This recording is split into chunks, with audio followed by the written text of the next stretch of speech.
د خبرو جوګه خو صدر صاحب یوم نه یو، خو دومره ده چې که زه د عباد خاطرې را یادې کړم یا کیسې را یادې کړم نو زما د بچپن ملګری و، ما د جومات ملګری و. مونږ به دلته یو ځای په یو جومات کې سبق وایه او بیا هغه تسلسل جاري و سکول او تر یونیورسټۍ پورې، کالج یونیورسټۍ پورې، او بیا هغې نه وروسته د کاروبار ژوند او روزانه رابطې او کیسې.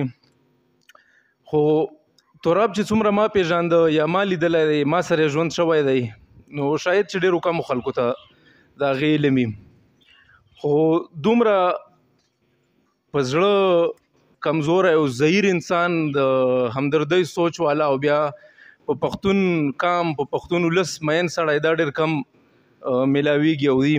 یو خاطره زه شریکه کوم چې زمونږ یو ملګری بیمار و، هغه ته ډېر زیات تکلیف او اقتصادي یا مالي ستونزې د هغه ډېرې زیاتې خرابوي ون، هغه په قرضونو باندې مجبور شوی و.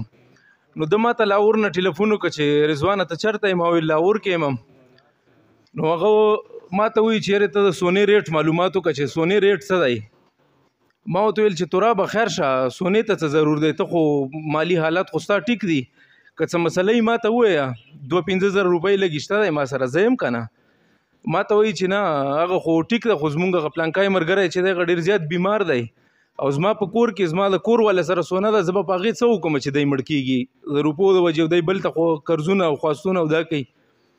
نو دې حد له عجیبه انسان و. بل یو کیسه داسې ده چې د انساني همدردۍ، زمونږ یو ماشوم په یونیورسټۍ کې هغه سره د 20 پښتو فیس نه برابرېدم. نو هغه دپاره یو زمونږ ډاکټر صاحب پوسټ کړی، یو ملګری دی پروفیسر، هغه وله پوسټ کړی و چېرې که چا د چاندي یا څه وسي نو ده سره هغه وکړئ، مرسته وکړئ. ده ما ته ټلیفون وکړه چې ته چېرته یې؟ ما ویل زه خو په ارباب روډ کې یم. نو ما ته ویل چې ډاکټر صاحب له ته زما د طرفه دستي 15 زره روپۍ ورکړه چې هغه برابر کړي، هغه هلک له فیس برابر کړي.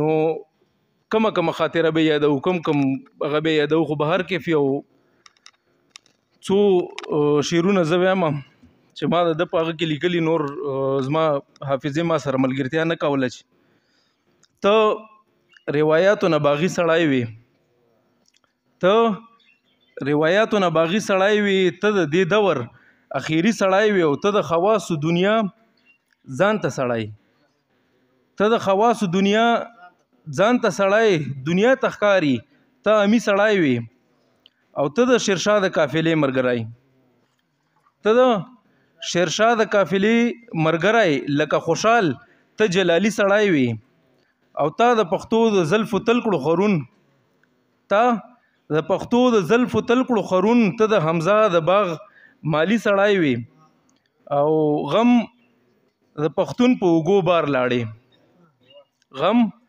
د پښتون په اوږو بار لاړې، ترابه ته څه کمالي سړی وي. مننه. ښه دوست.